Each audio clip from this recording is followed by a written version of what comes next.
100కు పైగా దీర్ఘకాలిక సమస్యలకు ఎటువంటి ఆపరేషన్ దుష్ప్రభావాలు లేకుండా హోమియోపతి చికిత్స.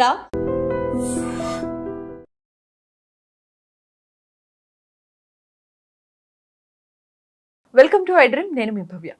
మనకి రెగ్యులర్గా వచ్చే మోషన్ ఉంటుంది, అది చాలా లూజ్గా అవుతుందా మీకు, లేదా బాగా టైట్గా ఉంటుందా, కొన్నిసార్లు 2 days గ్యాప్ వస్తుందా, లేదా బాగా స్మెల్ ఉంటుంది. సో ఇవన్నీ ఎందుకు జరుగుతాయి అంటే అప్పుడు మన గట్ హెల్త్ బాగుందనా లేదా, ఈ డీటెయిల్స్ మనతో మాట్లాడడానికి మెడికవర్ నుంచి డాక్టర్ శ్రీమన్ నారాయణ గ్యాస్ట్రోఎంట్రాలజిస్ట్ ఉన్నారు. అడిగి తెలుసుకుందాం. నమస్తే సార్, ఎలా ఉన్నారు సార్? సార్, మోషన్స్ రెగ్యులర్గా వెళ్తున్నప్పుడు కొంతమందికి బాగా వాటరీగా వస్తుంటాయి, కొంతమందికి చాలా టైట్గా ఇబ్బంది పడుతుంటారు, ప్రెషర్ చేస్తుంటారు, కొంతమందికి అసలు 2-3 days అసలు అవ్వదు అనమాట, చాలా ఇబ్బంది పడతారు. ఈ మోషన్ అనేది మన హెల్త్కి రిలేటెడ్ ఉంటుందా, ఎలా అంటారు సార్? నార్మల్గా మన హెల్త్ బాగుంటే జనరల్గా మోషన్ మనం పర్ డే ఒకసారి వెళ్తారండి. జనరల్గా మార్నింగ్ టైం, ఎందుకంటే మనకి మూమెంట్ ఆల్రెడీ ఫిక్స్, మార్నింగే మోషన్కి వెళ్ళాలని ఆల్రెడీ ఫిక్స్ ఉంటుంది. కొంతమంది ఏంటంటే బికాస్ ఆ వర్క్ స్ట్రెస్ వల్ల కానీ వాళ్ళు మార్నింగ్ వెళ్ళిపోవాలనుకోండి ఆఫీస్కి, సో వాళ్ళకి ఏంటంటే ఈవినింగ్, సో పర్ డే 1 అనేది ఫిక్స్ ఉంటుంది. కానీ 1 ఎవ్రీ డే రాకపోయినా కూడా ప్రాబ్లం ఏం లేదు యాక్చువల్గా. 2 daysకి ఒకసారి వచ్చినా కూడా దట్ ఈస్ ఓకే. అలా కాకుండా కొంతమందికి ఏంటంటే మరి హార్డ్ స్టూల్స్ వస్తాయి అన్నమాట. హార్డ్ స్టూల్స్ అంటే వాళ్ళు ఎక్కువ స్ట్రెయిన్ చేస్తే కానీ మోషన్ పాస్ అవ్వరు. అంటే వాళ్ళకి వచ్చిన ఫీలింగే ఉంటుంది సార్ కంటిన్యూస్ గా, కానీ వెళ్ళలేకపోతుంటారు చాలా మంది. ఫుడ్ తినమన్నా కూడా వద్దు అని అంటూ ఉంటారు. జనరల్గా మనకి మోషన్ పాస్ చేయాలి అంటే మన పేగులు మూవ్ అవ్వాలండి లోపల నుంచి. సపోజ్ పేగులు సరిగ్గా మూవ్ అవ్వలేదు కొన్ని కాజెస్ వల్ల, లైక్ డయాబెటీస్ పేషెంట్స్ కానీ, ఆల్రెడీ మెడిసిన్స్ యూస్ చేస్తున్న వాళ్ళు కానీ, లేకపోతే అతనికి ఏమైనా స్ట్రెస్ ఎక్కువ ఉన్నా కూడా ఏంటంటే పేగు మూమెంటే ఉండదు అనమాట. అప్పుడు ఏంటంటే తను ఎంతసేపు ట్రై చేసినా కూడా మోషన్ రాదు. కొంతమందికి ఏంటంటే లోపల మన ఫైబర్ ఫుడ్ సరిగ్గా తీసుకోలేదండి, వాటర్ సరిగ్గా తీసుకోలేదు, అప్పుడు ఏమవుతుంది మోషన్ హార్డ్గా అయిపోతుంది. సో హార్డ్ స్టూల్ని తను మూవ్ చేయలేకపోతున్నాడు అనమాట. అప్పుడు వాళ్ళు క్లియర్గా చెప్తారు, సార్ లాస్ట్లో ఎక్కడో బ్లాక్ అయినట్టుంది, పంపించలేకపోతున్నాను. వీళ్ళల్లో ఏం చేస్తారంటే జనరల్గా కొంతమంది ఫింగర్ యూస్ చేయటము, కొంతమంది ఏంటంటే ఆ ఏరియాలో కొంచెం చేయి అడ్డం పెట్టుకొని ప్రెజర్ అప్లై చేయడం, అంటే పుష్ అండ్ పుల్లింగ్ టెక్నిక్ అంటారు అనమాట. సో వాళ్ళకి ఏంటంటే వీళ్ళకి హార్డ్ స్టూల్స్, వాళ్ళకి జస్ట్ మనం వాటర్ ఇంటేక్ చూసుకోండి, ఫైబర్స్ యూస్ చేయండి, ఫిజికల్ యాక్టివిటీ పెంచుకోండి అంటే సెట్ అయిపోతారు అనమాట. కొంతమంది ఏంటంటే మల్టిపుల్ టైమ్స్ లూజ్ మోషన్స్కి వెళ్తారనమాట. సో ఇందులో 2 types ఉంటుందండి యాక్చువల్గా. ఏంటంటే కొంచెం నార్మల్ మోషనే మల్టిపుల్ టైమ్స్ వెళ్తే మనం IBS ప్రాబ్లం అంటాం, ఇరిటబుల్ బవల్ సిండ్రోమ్ ప్రాబ్లం అనమాట. వీళ్ళు టిపికల్గా ఏంటంటే స్టమక్ పెయిన్ వస్తుంది, మోషన్కి వెళ్ళిపోతారు, మోషన్ అయిపోయిన వెంటనే అయిపోయింది కదా అని బయటకు వస్తారు, మళ్ళీ 2 minutes తర్వాత మళ్ళీ నొప్పి వస్తుంది. So every time stomach pain వచ్చినప్పుడల్లా తన మోషన్కి వెళ్ళాలి. అండ్ అన్నం తిన్న వెంటనే మోషన్కి పరిగెత్తుతారు అనమాట, వాళ్ళని IBS ప్రాబ్లం అంటాం యాక్చువల్గా. అదేమి ఫంక్షనల్ ప్రాబ్లం అండి యాక్చువల్గా, ఇట్స్ స్ట్రెస్ రిలేటెడ్ అనమాట. సార్ అంటే ఇది రెగ్యులర్ గా ఉండే ఛాన్స్ ఉంటుందా? కొన్నిసార్లు మన హెల్త్ డిస్టర్బ్ అయినప్పుడు రెగ్యులర్ గా తిన్న వెంటనే వెళ్తారు అన్నారు, అది మధ్యలో కూడా వచ్చే ఛాన్సెస్ ఉంటాయి. జనరల్గా ఏంటంటే ఇప్పుడు సపోజ్ ఫుడ్ పాయిజనింగ్ అయింది అనుకోండి, అతనికి ఏంటంటే స్టమక్ అంతా అప్సెట్ లాగా ఉంటుంది, లూజ్ మోషన్స్ కి వెళ్తాడు, కొంచెం ఫీవరిష్ గా ఉంటుంది, బాడీ పెయిన్స్ ఉంటుంది, 2-3 days కన్నా ఎక్కువ ఉండదు. జనరల్ గా ఇన్ఫెక్షన్ వల్ల వచ్చిందంటే 2-3 days, మాక్సిమం 1 week ఉంటుందండి. నేను చెప్పిన IBS ప్రాబ్లం ఏంటంటే కంటిన్యూస్ ప్రాసెస్ అనమాట. లైక్ సూర్యుడు చంద్రుడు వచ్చినట్టు 15 రోజులు ఉంటుంది, తగ్గిపోతుంది, 15 రోజులు వస్తుంది, తగ్గిపోతుంది. సో క్రానిక్ గా ఉంటుంది అనమాట, more than 1 year 2 years history చెప్పాలి అతను. ఇంకోటి ఏంటంటే మోషన్ లూజ్ గా రాదు వీళ్ళకి, నార్మల్ మోషనే మల్టిపుల్ టైమ్స్ వెళ్లాల్సి వస్తుంది అనమాట. అలా కాకుండా లూజ్ మోషన్సే చాలా రోజుల నుంచి వెళ్తున్నాడు అనుకుందాం అనుకోండి, అతను ఏంటంటే మన హిస్టరీలో జిగురు ఏమైనా ఉందని అడుగుతాం. మోషన్లో జిగురు ఎలా ఉందనేది జనరల్ గా చెప్పలేరు ఎవరు కూడా, కాబట్టి అంటే వాష్ చేసుకునేటప్పుడు మీకు ఏమైనా స్టిక్కీగా అనిపిస్తుందని అడుగుతారు. కొంతమందికి ఏంటంటే బ్లడ్ మోషన్ లో మిక్స్ అయిపోయి వస్తుంది అనమాట, వాళ్ళకి ఏంటంటే మనకి లోపల పేగు లోపల పూత ఉందని డౌట్ వస్తుంది అనమాట. బట్ జనరల్ గా మోర్ దాన్ 1 week కన్నా ఎక్కువ హిస్టరీ ఉండాలి వీళ్ళకి. 1 week లో కొంతమందికి డిసెంట్రీ అని చెప్తాం కదా, డిసెంట్రీలో కూడా 1 week ఈ 3 ఉంటాయి, కానీ లూజ్ మోషన్స్ ఉండాలి, ప్లస్ గమ్ ఉండాలి, అందులో కొంచెం బ్లడ్ మిక్స్ అయ్యి వచ్చి ఉండాలి.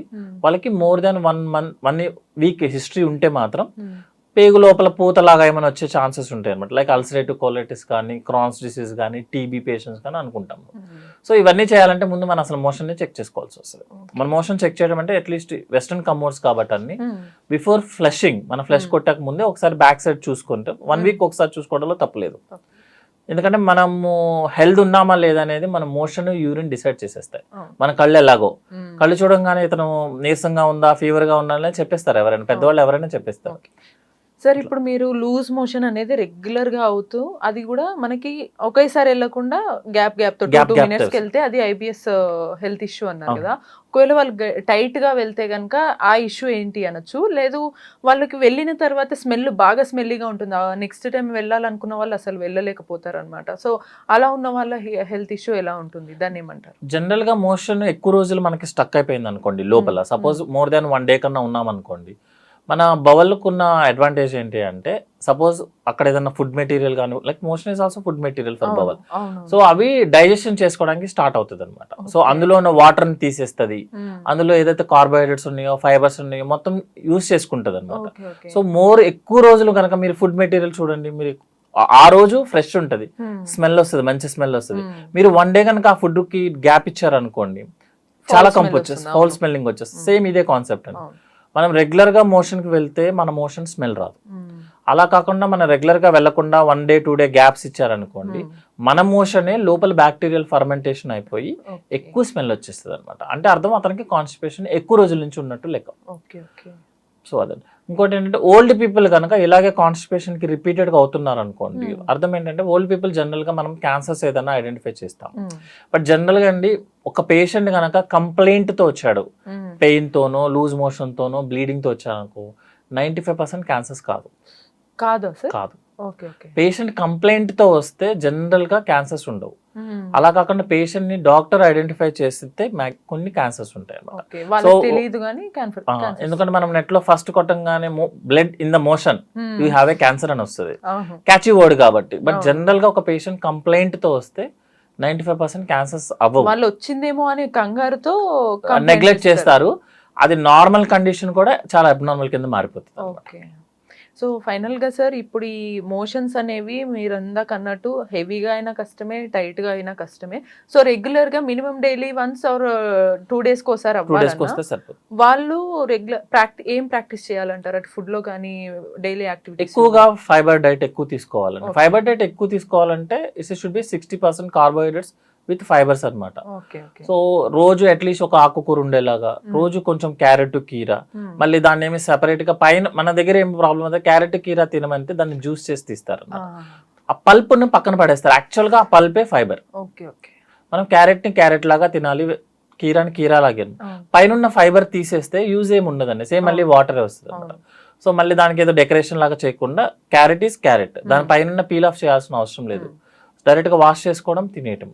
రోజు ఒక వెజిటేబుల్ కర్రీ. మన దగ్గర పప్పు ఈజ్ అ వెజిటేరియన్, పప్పు వెజ్ కాదు యాక్చువల్ గా, పల్సెస్ అనమాట. చాలా మంది మీరు వెజిటేబుల్స్ తింటారంటే అవును సార్ పప్పు తింటామంటాం, పప్పు వెజిటేబుల్స్ కాదు యాక్చువల్గా. సో వెజిటేబుల్స్ తీసుకుంటే డైజెషన్ ఈజీ అవుతుంది, మనం ఏం తింటే అదే మోషన్ లాగా వస్తుంది అనమాట. సార్ ఈ లూజ్ మోషన్ లో కూడా కొంతమందికి వాష్రూమ్కి వెళ్ళినప్పుడు తేలుతుంటుంది అనమాట, కొంతమందికి ఎంత ఫ్లష్ చేస్తున్నా అది మునగదు. సో దీని వల్ల కూడా ఏమైనా హెల్త్ ఇష్యూస్ వచ్చే ఛాన్సెస్ ఉంటాయి అంటారా? జనరల్గా అండి హెల్దీ మోషన్ అంటే ఏంటి అంటే ఒక 100 to 150 grams, అది ఎలాగో మనం క్యాలిక్యులేట్ చేయలేము. సెకండ్ థింగ్ ఏంటంటే సింగిల్ పీస్ లాగా వస్తుంది అనమాట. జనరల్గా అండి హెల్దీ మోషన్ అంటే ఏంటంటే మనం అరౌండ్ 100 to 150 grams మోషన్ ఉంటుంది. లైక్ ఎల్లో కలర్ వస్తుంది అనమాట జనరల్గా, ఇన్ జనరల్గా లైట్ ఎల్లో కలర్ గా వస్తుంది. తర్వాత థర్డ్ ఏంటి అంటే నార్మల్ గా వాటర్ కమోడ్ లో, వాష్రూమ్ కమోడ్ లో మునుగుతుంది యాక్చువల్లీ. ఎందుకు మునగకపోతే ఏంటి అర్థం ఏంటంటే more fat, undigested fat material మనకు మోషన్ లో ఎక్కువ ఉన్నట్టు లెక్క. మీకు ఆయిల్ తెలుసు కదా, మోషన్ లో ఫ్లోట్ అవుతుంది, ఆయిల్ వాటర్ లో ఫ్లోట్ అవుతుంది. సో అర్థం దట్ ఇస్ సేమ్ మీనింగ్ అండి. మన మోషన్ లో కనుక ఆయిల్ ఎక్కువ ఉంటే మనకి ఫ్లోట్ అవుతుంది. ఆయిల్ ఎక్కడి నుంచి వస్తుంది? ఐదర్ మనం ఎక్కువ తీసుకోవడం వల్ల అవ్వచ్చు, లేకపోతే ఏంటంటే మనకి ఆయిల్ డైజెషన్ అవ్వకపోయినా అవ్వచ్చు. సో ఆయిల్ ఎక్కువ తీసుకుంటే that is already spicy food కానీ, మనం బయట ఎక్కువ ఫుడ్ తింటాం. కొంతమంది ఈ మధ్య డైరెక్ట్ గా కోకోనట్ వాటర్, కోకోనట్ ఆయిల్ రెండు తాగేస్తున్నారు లోపలికి. సో ఆయిల్ ఎక్కువ తీసుకున్నా, మనం జనరల్ గా తీసుకోవాల్సిన ఆయిల్ కన్నా ఎక్కువ తీసుకున్నా మన మోషన్ ఫ్లోట్ అవుతుంది. కొంతమందికి ఏంటంటే మన ఫ్యాట్ ఏదైతే మనం తీసుకున్నామో అది డైజెషన్ అవ్వదు అనమాట. కొన్ని కండిషన్స్ ఉంటాయి, అంటే లైక్ చాలా ఎసిడిటీ ప్రాబ్లం ఎక్కువ ఉన్న వాళ్ళకి కూడా. సెకండ్ థింగ్ ఏంటంటే స్మాల్ బౌల్ లో డిసీజెస్ ఉంటాయి, like coeliac disease, ulcerative colitis disease, Crohn's diseases ఉన్నప్పుడు ఏంటంటే వాళ్ళకి డైజెషన్ అవ్వదు, ఫ్యాట్ డైజెషన్ పెక్యులర్. అంటే ఈ రకంగా ఒకవేళ మోషన్ వెళ్ళినప్పుడు ఫ్లోట్ అయ్యే వాళ్ళు ఉంటే వెంటనే డాక్టర్ కన్సల్ట్ అయితే కంపల్సరీగా అండి. ఎందుకంటే వేరే ఏ ప్రాబ్లం అయినా పెద్ద డిసీజెస్ ఏముండవు కానీ మోషన్ కనుక ఫ్లోట్ అయింది అంటే అర్థం ఏంటంటే ఇట్స్ బిగ్ ఇష్యూస్ అదే అనమాట. అంటే బ్యాక్గ్రౌండ్ లో ఇష్యూస్ ఉన్నాయని, అలాగని ప్రతి దానికి పెద్ద పెద్ద ప్రాబ్లమ్స్ అని కాదు, జస్ట్ అలర్ట్ చేయడానికి అంతే అనమాట. సపోజ్ మనకి ప్యాంక్రియాటైటిస్ వచ్చిందండి, ప్యాంక్రియాటిక్ డ్యామేజ్ అయిపోయింది, 80% ప్యాంక్రియాటిక్ టిష్యూ డ్యామేజ్ అయిపోయింది, అప్పుడు మనకు ఆయిల్ డైజెస్ట్ అవ్వదు. వాళ్ళకి కొంతమందికి అయితే మీకు డైరెక్ట్ గా ఆయిల్ బయటకు వచ్చేస్తుంది మోషన్ లో నుంచి. సో వాళ్ళకి అర్థం ఏంటి, వెనక ప్యాంక్రియాటిక్ ప్రాబ్లం ఉన్నట్టు లెక్క, అంటే complete diner. Suppose liver failure patients ఉన్నారు అనుకోండి, వాళ్ళకు కూడా మనకి ఆయిల్ డైజెస్ట్ అవ్వదు. ఓకే, నెక్స్ట్ కోలాన్ ఏదైనా ప్రాబ్లం ఉంది, అల్సరేటివ్ కోలైటిస్ వచ్చింది, క్రాన్స్ డిసీజ్ వచ్చింది, లోపల కోలాన్ లో కూడా ఫ్యాట్ డైజెస్ట్ అవ్వట్లేదు, వాళ్ళకి ఆటోమేటిక్ గా ఆయిల్ బయటకు వచ్చేస్తుంది. పెద్ద పేగు. సో ఏ డైజెషన్ ప్రాసెస్ లో కనుక ప్రాబ్లం వచ్చిన, లైక్ ఫుడ్ పైప్ లో, స్టమక్ లో, ఇంటెస్టైన్ లో, కోలాన్ లో, లివర్ లో, గాల్ బ్లాడర్ లో ఎక్కడ ప్రాబ్లం వచ్చినా కూడా ఫస్ట్ ఎఫెక్ట్ అయ్యేది ఫ్యాట్. ఎందుకంటే మన జనరల్ గా మన బాడీకి అవసరం లేదు అనిపిస్తుంది, అది మనకు కూడా అవసరం లేదు అనిపిస్తుంది, కాబట్టి ఫస్ట్ అదే ఎఫెక్ట్ అవుతుంది. సో ఎక్కువ ఫ్యాట్ ఉంటే మన మోషన్ ఫ్లోట్ అవుతుంది. సో మిగతా ఏ రకంగా మోషన్ వచ్చినా ఓకే, కానీ ఫ్లోటింగ్ కనుక వస్తే మాత్రం ఇమీడియట్ డాక్టర్ కన్సల్ట్ చేస్తారు. బట్ ఈ మోషన్ లూజ్ మోషన్ లో మనం ఇందాక అనుకున్నట్టు లైట్ ఎల్లో అన్నారు మీరు, బట్ కొన్నిసార్లు heavy dark orange and red గా రావడం అలా కూడా ఉంటుంది, వాళ్ళకి మంటగా కూడా ఫీల్ అవుతారు అనమాట. సో ఇది ఎటువంటి హెల్త్ ఇష్యూ ఏమన్నా ఉంటుందా? జనరల్ గా అండి మనకి మోషన్ ఎల్లో కలర్ లో ఉండడానికి కారణం ఏంటంటే బైలిరూబిన్ అనమాట. బైలిరూబిన్ కనుక మనకి బాడీలో బయటికి రావడానికి లివర్ నుంచి మోషన్ లోకి వెళ్ళిపోతుంది. సపోజ్ అది బైలిరూబిన్ అంటే జాండిస్ అనమాట, లేమన్ టర్మినాలజీలో చెప్పాలంటే. సపోజ్ మనకి లివర్ కనుక డ్రైనేజ్ పైప్ కి ఏదైనా బ్లాక్ ఉంది అనుకోండి, మనకు బైలిరూబిన్ మోషన్ లోకి రాదు, అప్పుడు ఎల్లో కలర్ కాదు వైట్ కలర్ లో వస్తుంది. అలా కాకుండా మనం సపోజ్ ఐరన్ సిరప్స్ తీసుకున్నాము కొంతమందికి, వాళ్ళకి ఏంటంటే డార్క్ బ్లాక్ కలర్ అనమాట, నాట్ కంప్లీట్లీ జెడ్ బ్లాక్ అంటే మన హెయిర్ బ్లాక్ కాదు, కొంచెం బ్రౌన్ బ్లాక్ కలర్ కింద వస్తుంది అనమాట ఐరన్ సిరప్స్ వేసుకున్నప్పుడు.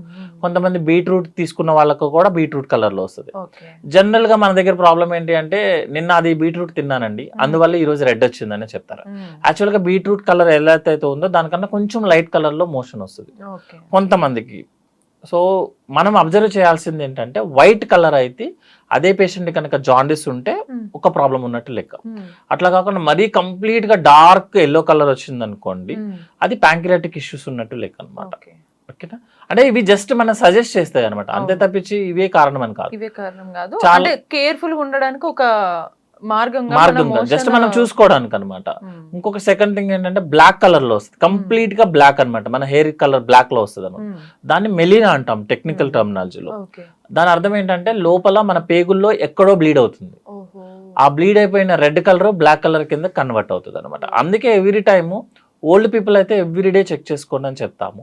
యంగ్ పీపుల్ అయితే అట్లీస్ట్ 1 వీక్ లో ఒకసారి అయినా సరే, మన మోషనే కాబట్టి జస్ట్ ఒకసారి కమోడ్ లో చెక్ చేసుకొని ఫ్లష్ చేసేయమని చెప్తాం. సో బ్లాక్ కలర్ వస్తే వెరీ డేంజర్, యాక్చువల్గా వైట్ కలర్ వచ్చినా danger. Light yellow is always the safest అన్నమాట.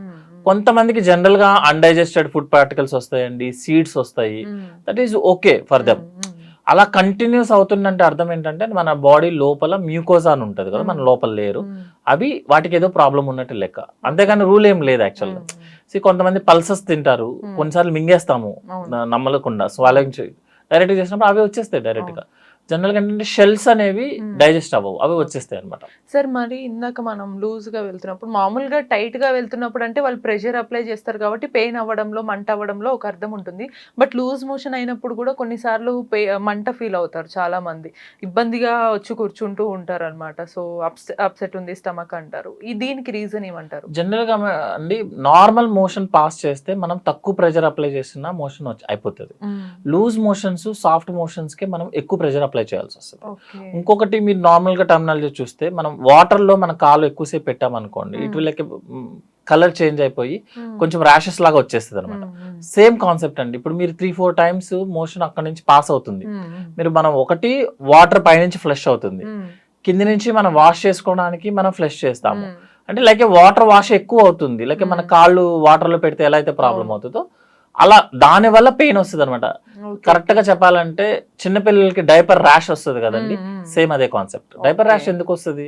కంటిన్యూస్ గా వాళ్ళకి అది వేసుకొని ఉంటారు, తడవటం. సేమ్ ఇదే కాన్సెప్ట్ లూజ్ మోషన్స్ లో వాళ్ళకి కూడా ర్యాష్ వస్తుంది. ట్రీట్మెంట్ కూడా అదే యాక్చువల్ గా. Diaper rash rash cream apply చేయమని చెప్తాము. అంటే ఎనీ టైం డ్రైగా పెట్టుకోండి, వాష్ చేసుకోవద్దు, టిష్యూ పేపర్ తో క్లీన్ చేసుకోమని చెప్తాము. చూసారు కదా, మన గట్ హెల్త్ బాగుంటే మోషన్ అనేది కూడా నీట్ గా ఉంటుంది. సో నెక్స్ట్ ఇటువంటి మరిన్ని ఇన్ఫర్మేటివ్ టిప్స్ కోసం కీప్ వాచింగ్ ఐ డ్రీమ్.